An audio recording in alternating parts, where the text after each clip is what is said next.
रसस्वादमध्ये आपलं स्वागत आहे। आज आपण बघणार आहोत मालवणी तिखट डाळ। ही रिक्वेस्ट रिया हिरलेकर यांनी केली होती। त्यासाठी लागणारे साहित्य बघूया। ही तुरीची डाळ 1 वाटी, ती मी शिजून घेतलेली कुकरला 3 शिट्या करून, आणि त्यामध्ये मी 1 टोमॅटो वापरला आहे। कढीपत्ता, पाव चमचा हळद, 3 चमचे मालवणी वाटण, याची लिंक तुम्हाला खाली मिळेल। हिंग, पाव चमचा राई, चवीनुसार मीठ, पाव चमचा जिरे, कोथिंबीर, मालवणी लाल मसाला 2 चमचे, छोटा अर्धा कांदा, आणि ही 2 कोकमं। तुरीची डाळ असल्यामुळे आपण 2 कोकमं त्याच्यामध्ये वापरणार आहोत, कारण तुरीची डाळीला पित्त असते आणि कोकमाने हे पित्त कमी होतं आणि पचन चांगलं होतं। आता आपण सगळे फोडणीला देऊया। 1 चमचा तेल, राई, जिरे, कांदा,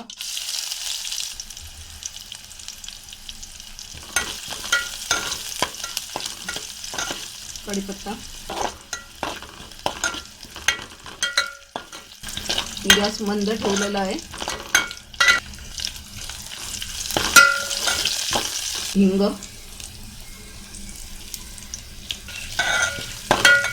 मालवणी लाल मसाला आणि हळद घातली आहे।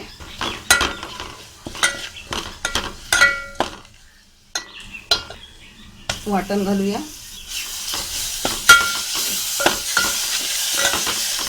वाटण तुम्ही कमी जास्त करू शकता।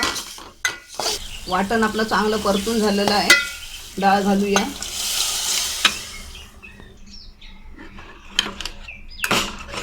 चांगलं परतून घेऊया।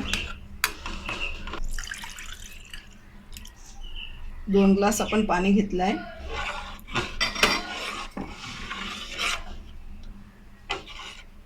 गॅस आता आपण फुल करूया। मीठ घालूया। आता आपण कोकम घातलं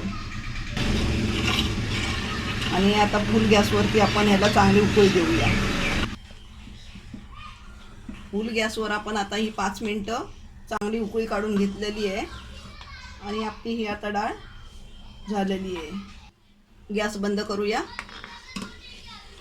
मालवणी तिखट डाळ आपली बनवून तयार झाली आहे। हा एक प्रकार मी तुम्हाला दाखवला आहे मालवणी तिखट डाळीचा। दुसरा प्रकारामध्ये लसणीला फोडणी दिली जाते, तो प्रकार मी तुम्हाला नंतर करून दाखवेन।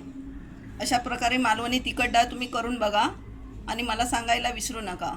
हा व्हिडिओ आवडला असेल तर लाईक करा आणि रसस्वादला सबस्क्राईब करा। धन्यवाद।